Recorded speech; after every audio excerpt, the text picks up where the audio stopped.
Hello and welcome to this episode of the Diary of a Lawyer. And today I just want to briefly go over the situation in Libya.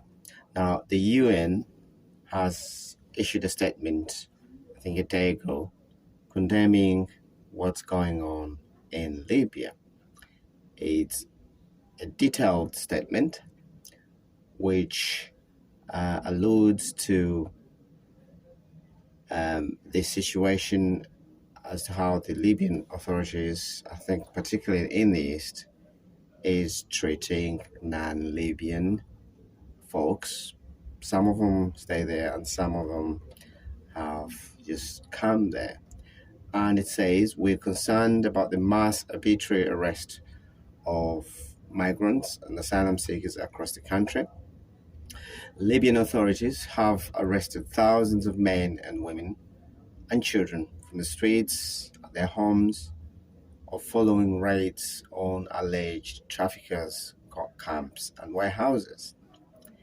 The campaign of arbitrary arrests and deportations has been accompanied by a disturbing rise in hate speech and racist discourse against foreigners online and in the media.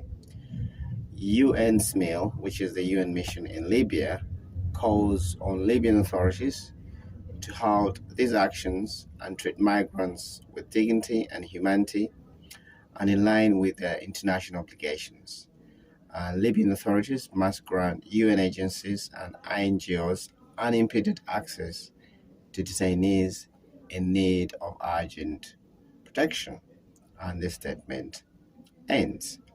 Now, just a brief background. We know Libya has gone through a period of turmoil since the fall of the late Libyan leader, long-time Libyan leader Muammar Gaddafi, and the country has experienced factionalism and violence.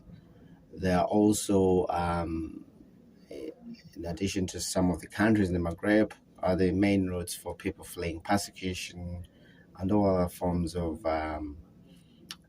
injustices through North Africa to their onward journeys wherever they go, and as a result, many have lost their lives. But what we're increasingly saying that also in Tunisia, there's been a rise of racism, violent attacks, and even slavery. In fact, some of the activities were described as crimes against humanity. Now, what is the UN mandate in Libya?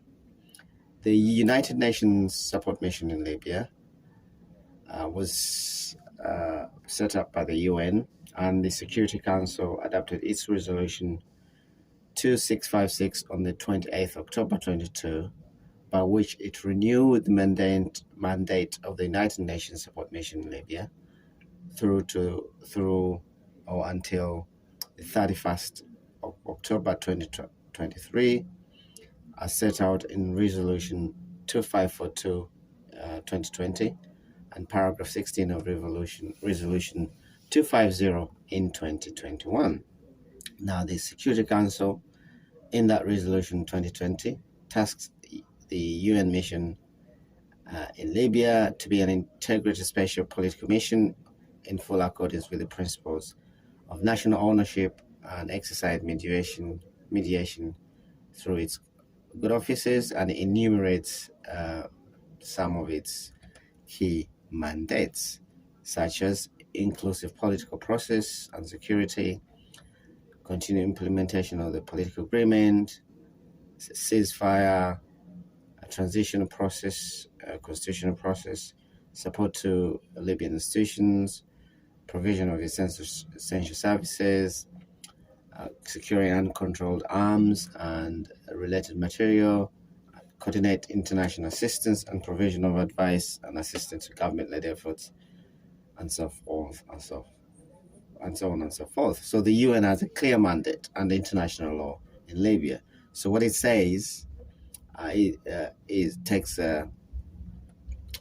carries a great weight, and with it comes the full weight of international law and the UN Security Council, given that this was authorized by the UN Security Council. So the ongoing events in Libya are disturbing, but it's not new, as I mentioned before.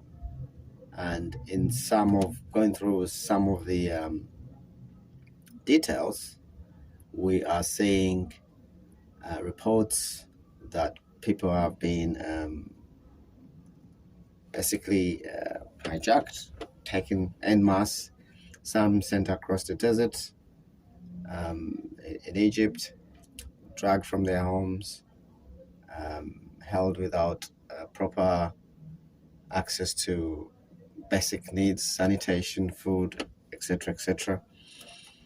And so this is disturbing again.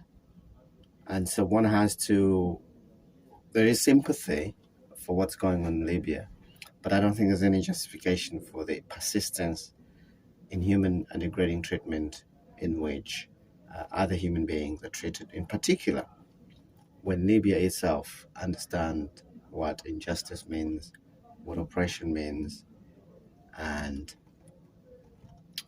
why that, and the fight they had to go through to depose what they termed as injustice after almost 4 decades. And so that is the situation. And the UN is very, very clear in its condemnation of hate speech and deportations and mass arrests. And at the point of recording this, it's not clear what clear response what the Libyan authorities have officially responded to the UN. And so there we shall leave it on this episode of The Diary of a Lawyer. And we shall be watching developments. And thank you for listening. And goodbye. We'll speak again. Thank you.